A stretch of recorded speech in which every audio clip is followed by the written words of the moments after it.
他是陕西的拉练市长庞家玉，同时包养11名情人，为敛财更是不择手段，疯狂受贿，只为满足自己的私欲。1944年4月，庞家玉出生于山东的普通农民家庭。据早年邻里回忆，少年时期的庞家玉沉默寡言，却异常刻苦，放学后常帮家里干农活，夜晚则在煤油灯下读书。这种能吃苦肯钻研的形象，成为他留给乡邻的最初印象。1963年，19岁的庞家玉考入西安交通大学机械工程系，成为那个年代少见的大学生。毕业后，他被分配至宝鸡市一家军工企业担任技术员。初入职场的他展现出极强的钻营能力，白天扎根车间钻研技术，晚上主动加班整理资料，很快从技术员晋升为车间主任。同事们评价他做事滴水不漏，见人3分笑。而这种谨慎背后，实则暗藏着对权力的渴望。80年代，改革开放的春风吹遍全国，庞家玉敏锐地抓住机遇，从企业转入政府部门。1983年，他调任宝鸡市电子仪表工业公司经理，正式踏入仕途。在这个岗位上，他以敢闯敢干著称，推动企业技改，引进外资项目，短短3年就让濒临亏损的公司扭亏为盈。这段经历为他积累了政治资本，也让他尝到了权力带来成果的滋味。1986年，庞家玉升任宝鸡市经委副主任，主管工业经济。此时的他以深谙官场规则，对上逢迎拍马，对下恩威。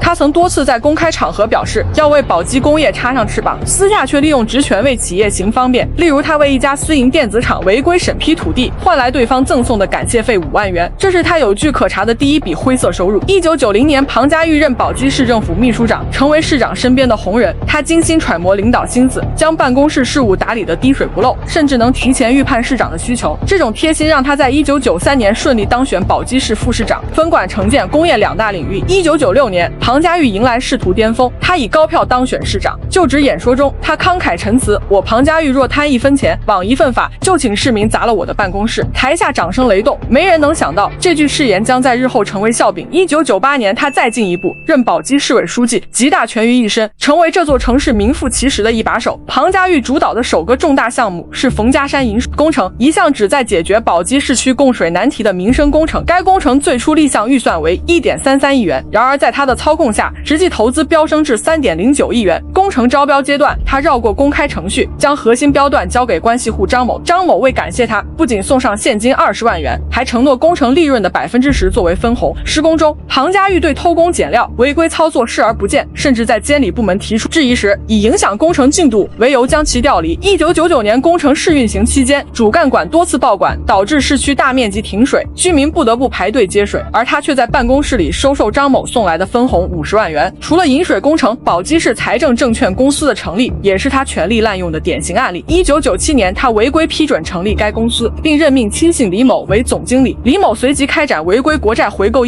短短2年造成国家损失超1.6亿元，而庞家玉则从中收受李某孝敬的现金30万元，以及一套价值80万元的房产。此时的庞家玉在宝鸡已形成一言九鼎的权威，基建工程中的敛财让他尝到甜头，而权力的膨胀也开始扭曲他的私生活。一场更大的腐败风暴正在悄然运作。庞家玉的妻子是他的大学同学，两人婚后育有一子，在外人眼中是模范家庭。然而随着权力增长，他的心态逐渐失衡。1995年，在一次企业调研中，他结识了宝鸡市某厂厂长的妻子曾倩。曾倩年轻貌美，庞家玉对她展开追求，甚至以厂长的职务晋升相要挟。最终，曾倩半推半就，成为他的第一个情人。为掩人耳目，庞家玉将曾倩安排至市妇联任副主任，并时常以汇报工作为由与其私会。这段关系让他体会到权力带来的便利，也开启了他专找有夫之妇的荒淫之路。1998年，宝鸡市开展干部大轮岗，这成为庞家玉扩充情人队伍的契机。他私下放出消息，想调动，想晋升，得让我看到诚意。所谓的诚意，便是让下属们奉献自己的妻子。时任宝鸡市某区副区长的王某，为争取晋升常委，主动将妻子刘某送到庞家玉身边。刘某此后被安排进市教育局任副局长，王某也如愿升职。事成后，王某还懂事地送上现金10万元，称感谢市长提醒。类似的案例比比皆是。某县县长为调回市区，让妻子张某与庞家玉建立关系，张某随后被任命为市计生委副主任。某国企经理为保住职位，默许妻子李某成为庞家玉的情人，李某则被安排分管企业财务。宝鸡市因此流传着舍不得媳妇套不着狼的顺口溜。而庞家玉的情人队伍也扩展到11人，情人之一的赵某，